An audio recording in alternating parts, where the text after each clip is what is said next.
आज मध्य प्रदेश में एक कोर्ट का अच्छा निर्णय आया है उन लोगों के पक्ष में जो कर्जे की दलदल में फंसे हुए हैं। मध्य प्रदेश कोर्ट में स्टेट हाई कोर्ट में एक निर्णय दिया। एक व्यक्ति था जिसका व्यापार बंद हो गया था और व्यापार बंद हुआ तो उसने रीजन दिए वही कमाई का कोई साधन नहीं है, सरकार की गलत नीतियों के कारण व्यापार बंद हुआ है। बैंक ने उस पर केस कर दिया और बैंक के वकीलों ने कहा कि इसको जेल भेजा जाए क्योंकि व्यक्ति पैसा नहीं दे रहा है, पैसा चुका नहीं पा रहा है। उसके वकील ने जज साहब के सामने बात रखी कि जज साहब मैं देना चाहता हूं, मेरी स्थिति ठीक नहीं है। और उसने साक्ष्य रखे, जब वो व्यापार करता था तो क्या स्थिति थी, आज उसकी स्थिति कैसी है, वो क्यों चाहता है कि सरकार उसे राहत दे या सरकार राहत ना भी दे तो बैंक उसे समय दे, जो नियम है उनके आधार पर समय दे।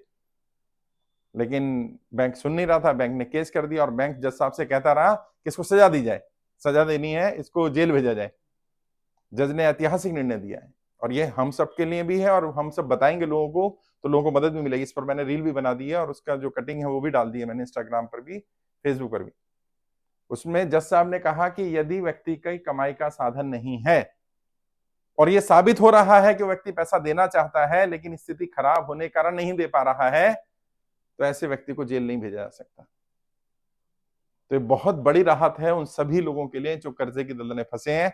अगर वो कर्जा नहीं चुका पा रहे हैं, और उसमें ये नहीं बोला गया किस तरह का लोन है, लोन चाहे किसी भी कैटेगरी का हो, किसी भी तरह का हो, अगर व्यक्ति लोन नहीं चुका पा रहा, देना चाहता है लेकिन उसकी स्थिति खराब है, नहीं दे पा रहा है, तो अब उसे जेल नहीं भेजा जा सकता। तो एक बहुत बड़ा निर्णय है मध्य प्रदेश हाई कोर्ट का। और क्योंकि हाई कोर्ट के निर्णय तो पूरे देश में लागू होते हैं, अगर उसके खिलाफ बैंक को जाना है तो बैंक सुप्रीम कोर्ट जाएगा। और बैंक ने कोर्ट का ही हवाला दिया है कि कोर्ट कहता है, सुप्रीम कोर्ट का एक केस का हवाला दिया कि सुप्रीम कोर्ट कहता है कि अगर व्यक्ति कर्जे की दलदल में फंसा हुआ है तो उसे जेल भेज देंगे तो वो जो संभावना है थोड़ी बहुत वो कर्जा चुका सकता है, वो भी संभावना खत्म हो जाएगी।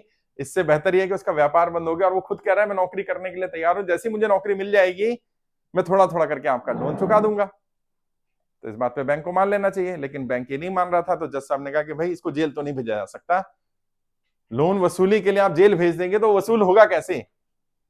या तो आप ये कहीं जेल भेज दिया 1 महीना 2 महीना, उसका लोन माफ, तब तो बंदा कहे चलो भाई ठीक है, अगर लोन नहीं भर पा रहा तो जेल चले जाते हैं। वो भी नहीं कह रहा है, बैंक कह रहा नहीं लोन तो हम वसूलेंगे ही, जेल भी भेज देंगे। तो जज ने कहा कि अगर आपने इसको जेल भेज दिया, वसूली कैसे करोगे? अभी तो कुछ संभावना है, अगर ये बाहर रहेगा तो 6 महीने में अगर स्थिति ठीक नहीं होती 6 महीने का फिर देख लो, 6 महीने में नहीं होता 1 साल में देख लो, दबाव बनाते रहो, थोड़ा थोड़ा लेते रहो, कुछ तो आ जाएगा। तो जज ने ये निर्णय लिया है और ये बहुत बढ़िया निर्णय है कर्जदारों के पक्ष में। तो ये हर उस व्यक्ति को बताइए जो कर्जे के कारण परेशान है, जो धमकी देते हैं रिकवरी वाले, बैंक वाले, जेल भेज देंगे, जेल करा देंगे, ये कर देंगे, अब ऐसा कुछ होने वाला नहीं। तो ये अच्छी खबर थी।